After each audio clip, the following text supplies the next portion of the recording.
সরকার সহযোগিতা করুক।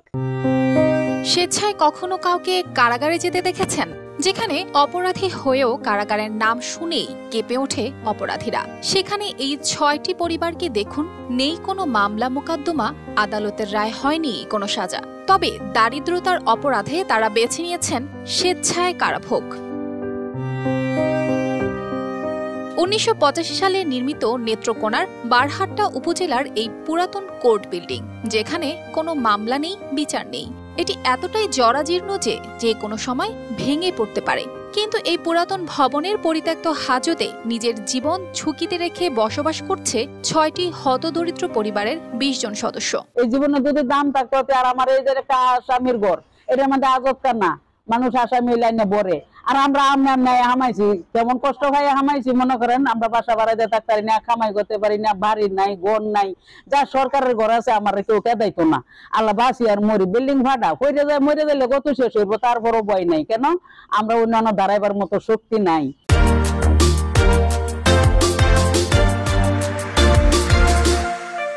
তাদের কারণেই নিজস্ব বসতভিটা, বারবার আবেদন করেও মেলেনি সরকারি আশ্রয় প্রকল্পের ঘর। তারা বলছেন, ঘুষ বা তদবির করার মতো সামর্থ্য না থাকায় তাদের ভাগ্যে জুটেনি আশ্রয়। এখানে কারেন্ট নাই, পানি নাই, আমরা এখানে খুব কষ্ট করে বড় হয়েছি। আমরা যদি একটু সরকারের সহযোগিতা করতো, তাহলে আমরা আর এখানে থাকা হইতো না। আমরা মা বাবা কত চেষ্টা করতেছে একটা ঘরের লেগে, তবু সরকারে আমরা একটা ঘর দেয় না। আমরা মা বাবা কি আমরা জায়গা কিনা দিতে পারবো? অনেকদিন যাবত আবেদন দিছে, আমার শাশুড়ি দিছে, তারপরে আমার জামাইও দিছে। আমি যে সময় বিয়ে হয়ে আইছি, এই সময় আমরাও দুই জামাই বউয়ের ছবি টবি ব্যক্ত খরচ পাতি করে দিয়ে তুই। পরে হেরা কইছে যেন অনেকজনের কাছে শুনছি যেন আবেদন করলে পরে বলি টিহা দেওয়ান লাগে 20,000 30,000 টিহা দেও তা ঘর হাইবা। তাদের দাবি, সরকার ভূমিহীন ও গৃহহীন মুক্ত উপজেলা হিসেবে বারহাট্টাকে ঘোষণা করলেও তাদের মতো আরো অনেক পরিবার এখনো সরকারি সুযোগ সুবিধা থেকে বঞ্চিত। 2023 সালে জেলার 180টি পরিবারকে আশ্রয়ন প্রকল্পে ঘরের চাবি দেওয়া হলেও সেখানে একাধিক ঘর খালি পড়ে আছে, অথচ এই পরিবারগুলো এখনো অপেক্ষায় কখন মিলবে একটি ঘর। এই কোর্ট বিল্ডিং এ আগে যেন আসামিরা থাকতো, আমরা এই নতা হিও না, আমরা ঘর তো বাড়ি ঘর কোনো কিছুই নাই গে।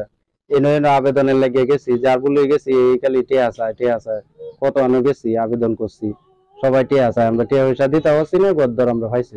উপজেলা প্রশাসনের দাবি, বর্তমান আশ্রয় প্রকল্পে কোনো ঘর নেই, তবে ভবিষ্যতে নতুন প্রকল্প এলে বা সরকারি খাস জমি পাওয়া গেলে এসব পরিবারের জন্য ব্যবস্থা করা হবে। বর্তমানে আমাদের আশ্রয়ের তেমন কোনো প্রকল্প নেই। আমরা চেষ্টা করব সামনে যদি কোনো প্রজেক্ট আসে বা আমাদের যদি আশ্রয় প্রকল্প পূর্বে যেগুলো করা হয়েছে সেখানে যদি কোনো ঘর ফাঁকা থাকে তাহলে আমরা তাদেরকে পুনর্বাসন করব। তবুও প্রশ্ন থেকে যায়, এত বছর ধরে এই পরিবারগুলো কেন বঞ্চিত রইল? কেনই বা তাদের কোনো বিকল্প ব্যবস্থা করা গেল না? News desk, RTV।